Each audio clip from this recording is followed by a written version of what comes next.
Di episode kali ini kita akan ngobrolin tentang gimana menulis bisa jadi obat buat jiwa yang lelah, gimana ia bisa membantu kita memahami emosi, dan kenapa kehilangan kebiasaan ini bisa bikin kita semakin terjebak dalam kecemasan. Jadi, siap menyelami dunia tulisan yang lebih dari sekedar kata-kata? Yuk kita mulai. Pernah nggak sih ngerasa kayak kepala penuh sesak, seakan ada ribuan suara dalam pikiran, tapi nggak ada tempat buat meluapkannya? Hati gelisah, tapi bingung harus cerita ke siapa. Atau mungkin kamu pernah duduk diam, menatap layar HP tanpa tujuan, hanya untuk mengalihkan perasaan yang gak jelas arahnya. Kalau iya, mungkin ada satu kebiasaan sederhana yang bisa jadi solusinya. Menulis. Banyak orang menganggap menulis itu cuma buat mereka yang berbakat. Padahal, menulis bukan sekedar soal seni merangkai kata, tapi juga cara buat berdialog dengan diri sendiri. Padahal, menulis bukan sekedar soal seni merangkai kata, tapi juga cara buat berdialog dengan diri sendiri.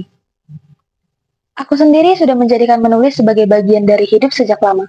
Mulai dari status Facebook penuh dengan kata-kata mutiara, diary yang jadi tempat curhat, sampai caption Instagram yang lebih panjang dari skripsi. Canda guys. Tanpa sadar, menulis adalah salah satu cara terbaik untuk menjaga kewarasan. Mungkin ada masanya dalam hidup kita, segalanya terasa berantakan. Pikiran kusut, emosi campur aduk, dan gak tahu harus mulai dari mana buat membereskan semua itu. Aku pernah ada di fase itu, dan jujur, itu bukan pengalaman yang menyenangkan. Dulu, setiap malam sebelum tidur, aku selalu menulis diary. Itu jadi rutinitas wajib buat merapikan segala kejadian hari itu. Mau senang, sedih, kecewa, atau marah, semuanya aku tumpahkan di sana.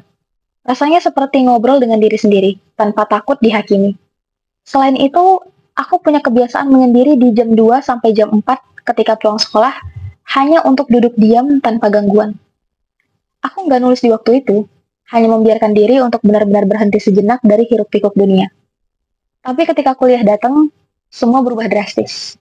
Jadwal padat, tugas numpuk, dan lingkungan baru yang menuntut banyak adaptasi bikin aku kehilangan waktu untuk nulis. Aku berpikir, nggak nulis sehari 2 hari nggak apa-apa.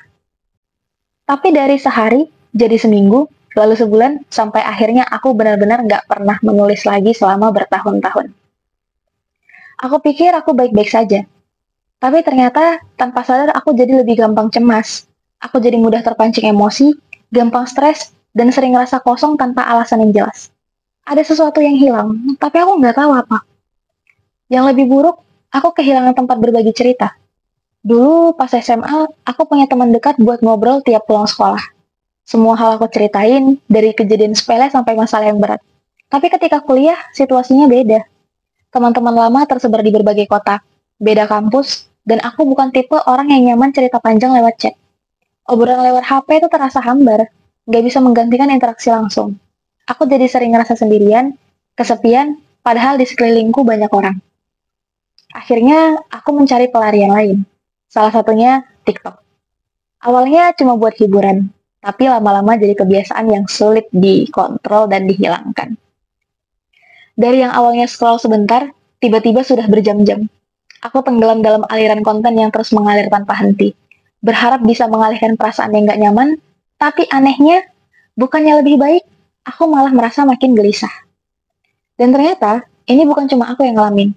Menurut Journal of Affective Disorders tahun 2018, terlalu banyak mengonsumsi konten tanpa jeda justru bisa meningkatkan kecemasan. Otak kita dipaksa menerima informasi terus-menerus, tapi nggak dikasih kesempatan buat ngeprosesnya. Akhirnya kita jadi kewalahan sendiri. Saat aku menyadari itu, aku mulai bertanya-tanya, kapan terakhir kali aku benar-benar mendengarkan diri sendiri?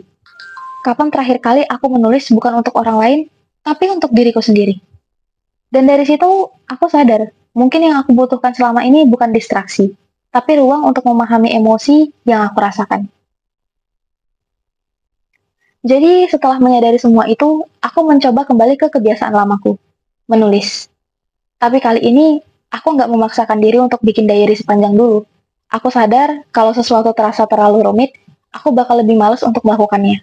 Jadi, aku bikin journaling yang lebih sederhana.